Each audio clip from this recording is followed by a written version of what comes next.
She doesn't look to the future, she listens to what already flows beneath it. Hello, hello, I'm Alicia and this is crafty.coven. So as you can see, I have done a drawing on a canvas and I am going in with a blue wash just to soften that white. The colours I'm going for on this paint palette today are very blue based, so I didn't want it on the stark white canvas.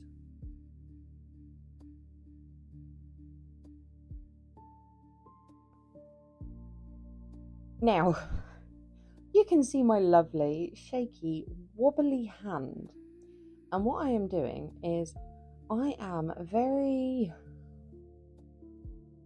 not very technically applying texture paste with a palette knife to my canvas. Now, this piece today is part of a collaboration. It is part of the Van Gogh collaboration organised by lovely Lula over at Nerd Goblin Art. And in what I've taken from this for myself, I took Van Gogh as inspiration. So I love his texture and his movement within some of his pieces. Like, a lot of this is inspired by Starry Night, the swirls of the sky, that sort of mood. That's what I was going for, but I didn't want to obviously directly copy, so I took inspiration and I made it witchy. I made it me.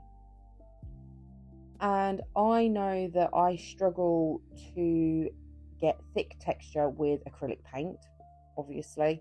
So I am putting texture paste onto my canvas to achieve the look that I cannot get with acrylic.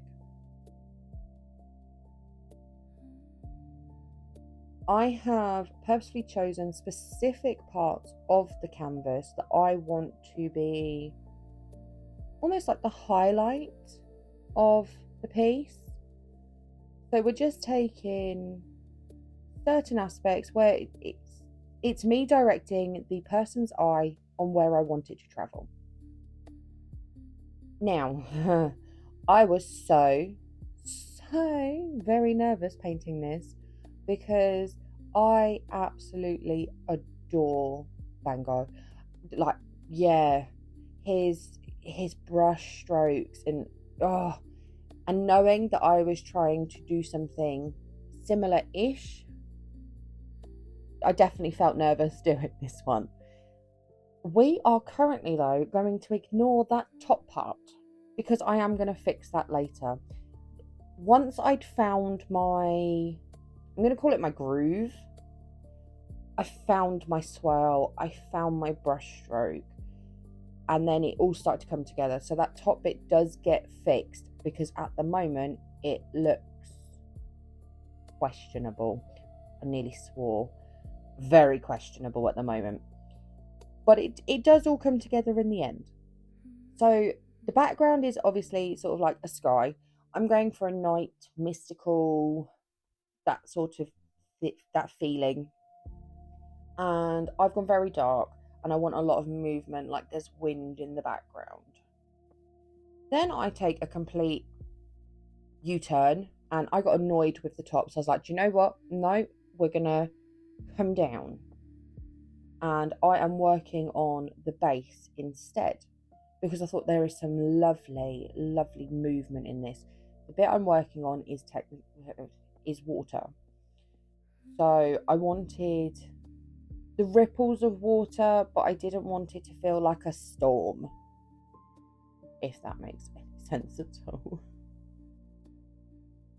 And honestly, this was so relaxing, and this style may become a problem because it's now inspired about 5-6 other pieces that I want to do along these lines, and I am going to release my first collection from this piece. So thank you, Lula, for organising this collaboration because the inspiration I have had from it is phenomenal and it has pushed me out of my comfort zone, and I found out a lot about myself as an artist. silly things like with this, when I was doing this bottom section, I changed my music. I always have music on, always. And my easy listening music tends to be rock and heavy metal. Yes, I know, very controversial. It's not easy listening. It is for me. It's what drowns my brain out and helps me to create.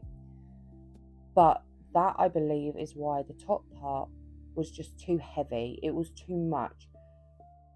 You don't mean to, but you create to what you're listening to. So I was doing very thick, heavy brush strokes, which is not what I needed for this piece. I changed over to some meditation music that I use for meditation, obviously. And I found my flow and I couldn't stop. Yeah, it was like something was like ignited inside, and I found my flow, and then everything started to fall together and colours were coming together. I was getting beautiful jewel tones, lovely brush strokes, beautiful movement, and I was so happy. So yeah, I've learned a lot about myself just doing one piece, and this is what I love about collaborations, and not just about pushing yourself outside of your comfort zone. You find out new things about yourself. You can discover a whole new style that you didn't even know you liked. And I would go above this and say, I love this style. Like I said, watch out, because there's gonna be a few more of these coming. So I'm really sorry if you don't like my painting videos, but it's gonna be a bit of a case of tough, because I really enjoyed it. It was really therapeutic. I haven't felt this relaxed and chilled in a very long time. I highly recommend, if you are struggling mentally or just in any way, do something similar where there's no structure. It is with the flow. You are feeling the painting. You're not over criticizing yourself. You're not going for perfect. You're not trying to get perfect shapes and shadows. And this is feeling your artwork. And yeah, it's a whole other dimension of art, to feel what you're doing as opposed to doing what you see, if that makes sense at all. So now I'm gonna stop waffling, because my goodness, I don't think I've ever waffled this much ever, so I'm really sorry. We are going back to the painting, and I am just going in with a skin tone-ish. I wasn't overly bothered because her face isn't the focal point of this painting. I don't want her face to be too much. Plus, if I went too detailed, it'd look really odd against the rest of the paint. So this, obviously the paint style has come from Van Gogh, but the lady herself, I'm not really sure where she's come from. It's just in my brain, I suppose. And I wanted something witchy, almost psychic. That sort of vibe was what I was going with. Witchy, goddess, powerful, but a quiet, confident, powerful, not storm powerful, just the sea powerful. I'm waffling so much. I'm so sorry. So now you can see that I have gone in and I have done the hair, I've done her cape, I've done her orb. Her orb, for me, I wanted to be the focal point, and it wasn't strong enough. So I've gone in with a bit of sort of, I call it glow, and I've brightened the orb itself. I wanted it to feel like all of her power come from this orb, and she is drawing her orb power from the water. This piece does have a name, and it is called She Who Reads the Deep. that's just how it felt to me, and honestly, I love it. I really do. With her being a witch, I had to add a little something. So I have taken some Lapis Lazuli, that's a mouthful and a half, for intuition and inner knowing, for increasing her psychic power.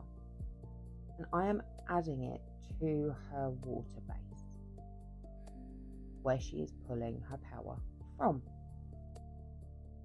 And I'm setting it in paint so it feels more in the painting as opposed to on it. I'm then going to take a tiny bit of silver rub and buff just to elevate some parts on the texture paste. But that is all for today.